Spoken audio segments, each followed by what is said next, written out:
মানিকতলা বিধানসভা কেন্দ্রের উপনির্বাচন সামনে বিপুলভাবে তৃণমূল কংগ্রেস প্রার্থী শক্তি পাণ্ডে জিতবেন। এই পরিস্থিতিতে রবিবার 7ই জুলাই রাত 11:30টায় বিজেপির প্রার্থী কল্যাণ চৌবে আমাকে ফোন করেছিলেন। তো এই যে ফোন করা, তো আমি মাননীয় মুখ্যমন্ত্রী মমতা বন্দ্যোপাধ্যায় এই ভোটে মানিকতলায় 4 সদস্যের যে কোর কমিটি তৈরি করে দিয়েছেন, আমি তার সদস্য এবং নির্বাচন পরিচালনায় এই কমিটির আহ্বায়ক। আমাকে ফোন করছেন কে? বিজেপির প্রার্থী কল্যাণ চৌবে। গণতন্ত্র, সৌজন্য, ফোন করতে পারেন, সহযোগিতা চাইতে পারেন, কিন্তু সে কথার পর কল্যাণবাবু তো AIF এর সভাপতি ফুটবলের। তিনি আমায় বলছেন আমি যদি তাকে সাহায্য করি তাহলে তিনি আমায় খেলার জগতে রাজ্য বা জাতীয় স্তরে বড় পদ দেবেন। আমি এখন মোহনবাগানের সহসভাপতি, তো তিনি ভেবেছেন আমাকে বড় পদ দিলে আমাকে দিয়ে দলের অন্তর্ঘাত করানো যাবে। এটা অত্যন্ত কুরুচিকর, নিম্নমানের, সংকীর্ণ, একটা বাজে মানসিকতা।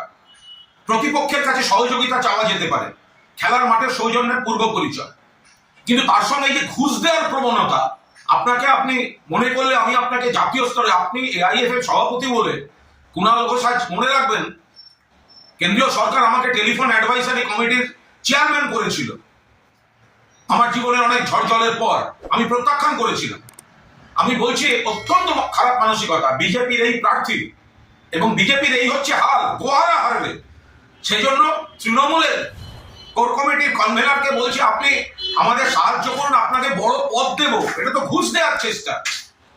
আমি ওই অডিওটা, ওই অংশটা সকলের জন্য দিয়ে দিলাম। আর অতীতে উনি একটা অত্যন্ত অন্যায় কাজ করেছিলেন, সেগুলো স্বীকার করেছেন। সেই অংশটা আজকে দিচ্ছি না, শুধু ওই অংশটা আপনাদের দিয়ে দিলাম। এই বিজেপি আর এই প্রার্থী হারার পর এলাকা ছেড়ে পালিয়ে গেছিল, ভোট আটকে রেখেছিল মামলা করে। এখন যখন দেখছে গোহারা হারবে, তখন এইসব হচ্ছে ঘুষের অফার, এদের একটা ভোট দেবেন না।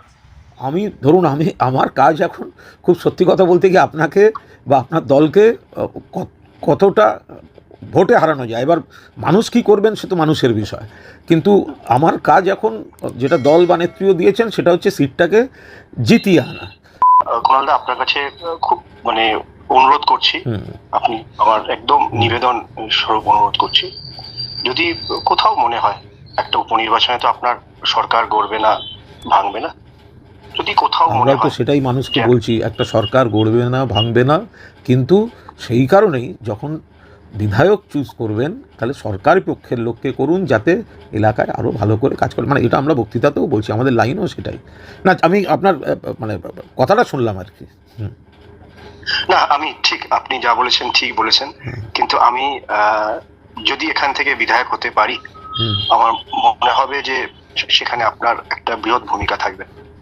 তাহলে তো আবার আর এক সর্বনাশ হবে, না হতে পারলে তো আবার এই বৃহৎ ভূমিকাটা সেক্ষেত্রেও খেয়াল থাকবে, কিন্তু আর এক সর্বনাশ, তাই না?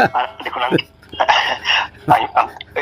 দেখুন কথায় তো চলতে থাকবে। না, ঠিক আছে, ঠিক আছে, খেলাধুলার মধ্যে একদম ঠিক আছে, এটা হতেই পারে, আপনি লড়েছেন, দেখা যাক, বাকি আবার কথা হবে ভবিষ্যতে। আমি বলি যে যদি কৃতজ্ঞতা স্বরূপ, না, যদি ভবিষ্যতেও কখনো খেলাধুলায়, সে সর্বভারতীয় পর্যায়ে হোক কি রাজ্য পর্যায়ে হোক, কোথাও আপনার মনে হয়, আমি আপনাকে অ্যাকোমোডেট করার চেষ্টা করব।